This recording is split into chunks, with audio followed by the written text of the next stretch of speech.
नमस्कार भैया। नमस्कार। एक सिगरेट देना, एक सिगरेट। हाँ या लियो।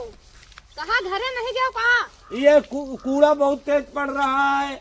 दुकान की रखवाली करता हूँ, चौकीदारी करता हमें हूँ। सबका कुहरा नहीं कहा जाता है। फिर क्या कहता है? हमें सबका कहा धात गिरा। धात? हाँ ये जो अंधियाला सा छाया है, कूड़ा गिरता है, इसे धात बोलते हैं। हाँ। ठीक है, ठीक लियो है। सिगरेट। हाँ, ठंड ज्यादा है, बचा के रखना, बचा के हाँ, रखना। मैं चल रहा हूँ, दुकान देखता हूँ। जाओ। बहुत तेज। हाँ तो ठंडी बहुत तेज है। और एक चीज और है, हाँ, ये चौकीदारी की ड्यूटी साला बड़ा खराब हो रहा है। हमारा मालिक रात भर सोए नहीं दे। अरे रात रात जाग कर ड्यूटी देना, नहीं चोरी हो जाएगी तो हम तुम जिम्मेदार हैं। हाँ वो तो है ही है भाई। और नेपाली दादा? ठीक है बेटा, और क्या हाल है? ठीक है, आज का धात गिराता है। आज तो बहुत तेज धात गिर रही है और जो है ठंड भी ज्यादा लग रही है। हाँ देखे रहे बहुत तेज धात गिरा तो आदमी मर जाओ। अरे यार इनके कब से धात गिरत है।